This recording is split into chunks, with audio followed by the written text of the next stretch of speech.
Thank you, Top. In the meantime, now at 5 tonight, lawmakers in Maryland, they have some big decisions to make in the coming days. Governor Wes Moore and the General Assembly are working to address a $3 billion budget shortfall. Yeah, it's a big task. So will the solution involve cuts, new taxes, or both?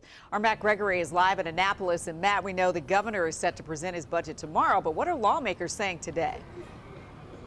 Yeah, well, today Governor Moore was actually presenting some ideas for economic development in College Park, and he teased his proposed budget that's going to come out tomorrow. Here in Annapolis, lawmakers told me they're bracing for those cuts and looking at potential, quote, revenue sources. In the meantime, that could be new fees or taxes. We'll have to see.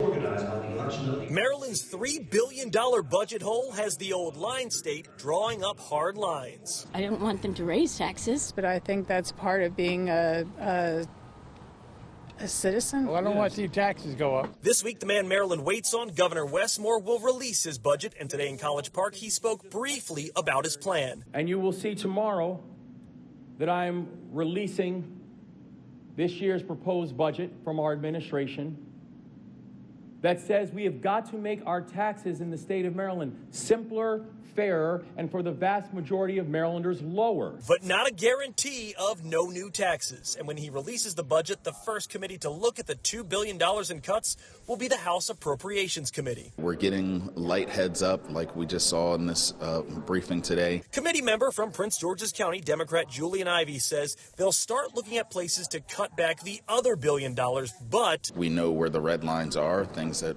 are just unacceptable to be removed from the budget, and hopefully that includes our public school funding, making sure Medicaid, of course, is fully funded. And on the subject of raising new taxes or fees, it's all hands on deck. We're all going to feel a little bit of pain, but for some people, that means they're going to be paying some more in revenue. Frederick County Republican Jesse Pippy countered, saying no to new taxes. I mean, the amount of spending that we're doing has to go down, or and this is not something we would support, or they have to raise taxes. All right, Leslie, that's the lay of the land going into tomorrow morning. And tomorrow morning, there will be a leadership breakfast with the governor after he presents his budget to the House of Delegates. And from there, we'll see how Maryland is going to dig itself out of this $3 billion budget deficit. And we'll be covering it here for you live in Annapolis. At the state capitol, Matt Gregory, back to you. Yeah, people don't always pay close attention to a state budget, but they are this term for sure. All right, thanks, Matt.